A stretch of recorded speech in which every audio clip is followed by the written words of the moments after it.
Have you ever noticed how a majority of environmental activists are women? In this video, we're going to unpack this idea by examining the life of Wangari Maathai. Hi, my name's Audrey, and I'll be talking about Wangari's childhood and how it sparked her interest in the environment. Hi, I'm Eliza, and I will be discussing about Wangari Maathai's life after college and how she inspired many women to get higher education and to obtain independency.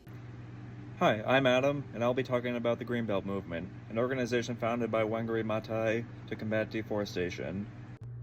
Hi, I'm Ethan, and I'll be discussing the connection between types of knowledge, as described in Women's Way of Knowing, with major events in Wangari's life.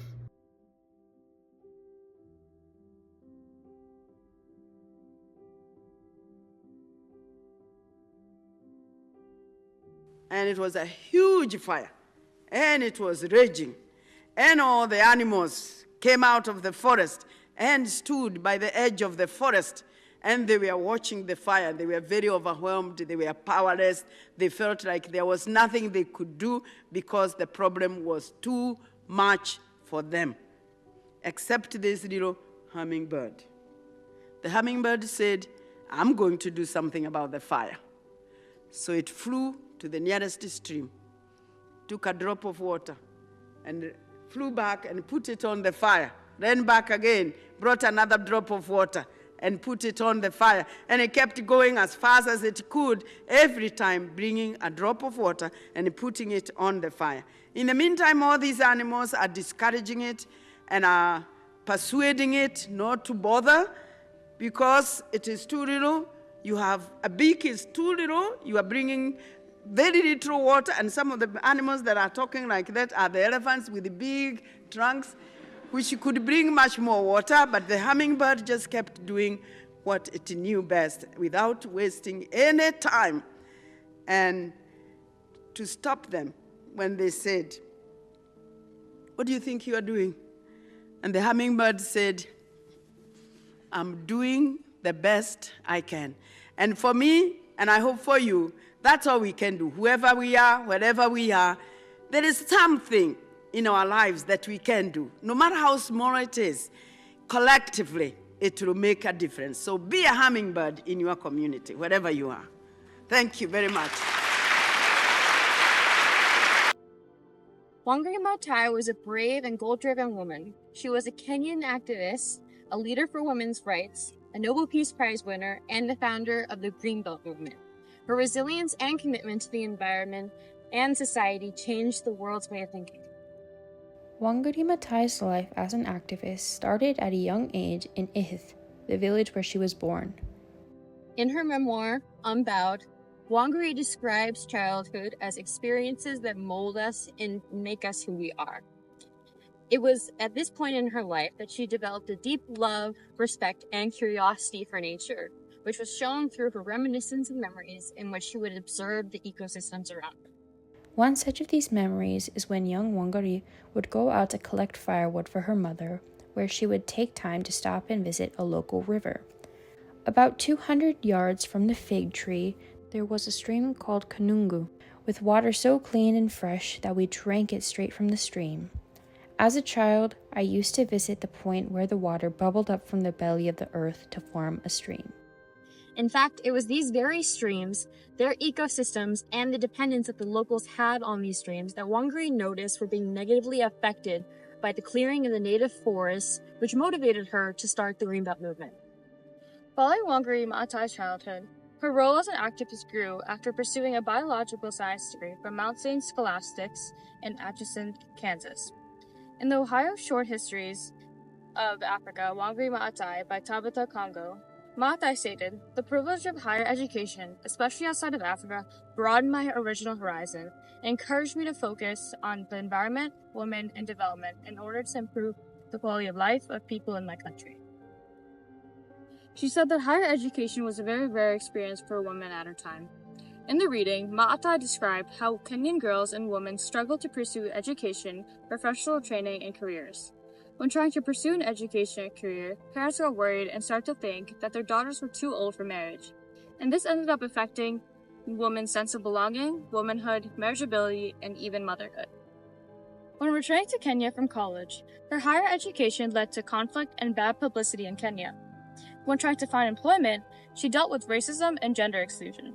Maathai had received employment as a research assistant in the microanatomy unit of the Department of Veterinary Anatomy at the University of Nairobi College, where she later got her PhD from and as well as became a permanent lecturer. Her return to Kenya and pursuing a career led to some women entering wage labor but having to quit when they got married. When Maathai married, society also led her to do all the domestic duties as well as balance her career. She was not able to maintain that balance, and as a result, her husband divorced her and made her a public humiliation. He even said that she was too stubborn and too hard to control.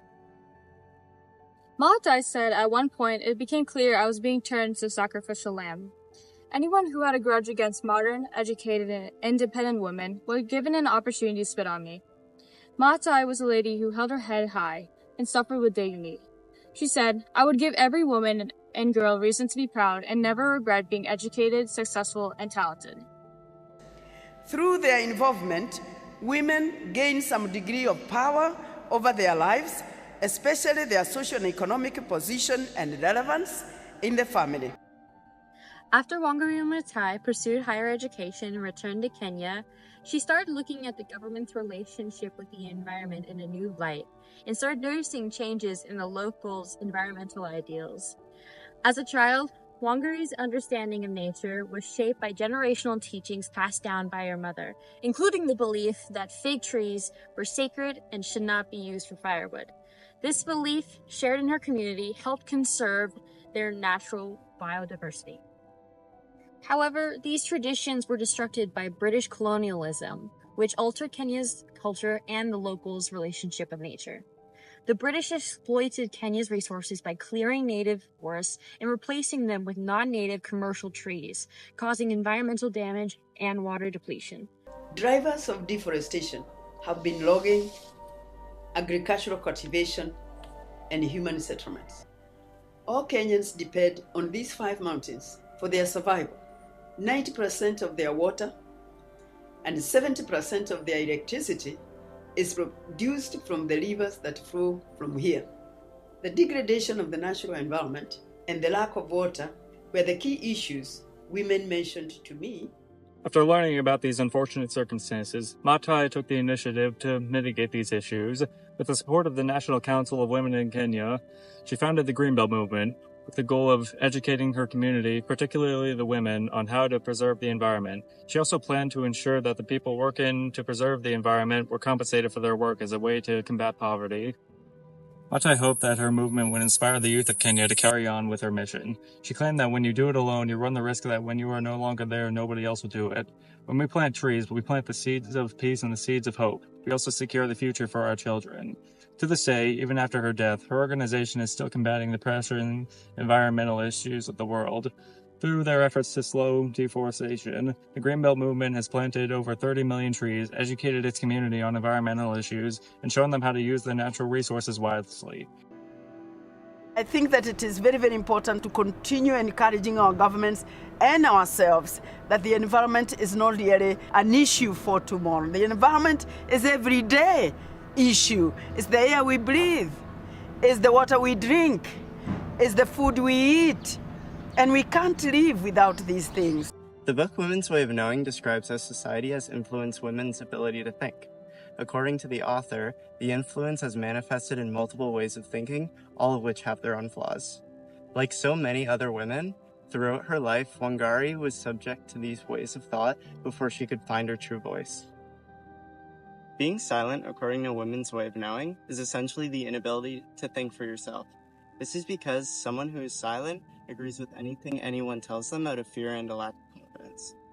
If you completely agree with everyone's ideas, no matter what they say, then you won't have any need to create your own. A phrase that is often used to represent the concept of silence is deaf and dumb, where deaf refers to the inability to hear ideas as opposed to objective truths, and dumb refers to the inability to share one's ideas. In Wangari's case, although she didn't remain silent for long, she tended to be unopinionated in her early childhood. It took Wangari until the age of 8 to actually start her education, which was several years after her siblings. The decision to be sent to school was not of her own, but her mother's. Despite wanting to learn as long as she could remember, and having to watch her brothers come home from school every day, she passively waited in silence for her opportunity to get a formal education. Subjective knowledge does not rely on the opinions of others, but one's own. Many people rely on subjective knowledge out of fear that listening to others can lead them astray. Wangari used her subjective knowledge in her fight against the Kenyan president's construction project, which required the destruction of Uhuru Park. Despite being warned about the consequences to her protest, including jail time which she served, she understood that the park would be destroyed without intervention. In conclusion, Maathai's efforts in challenging social norms and advocating environmental issues redefined society. She changed everyone's perspectives about women trying to pursue an education or career.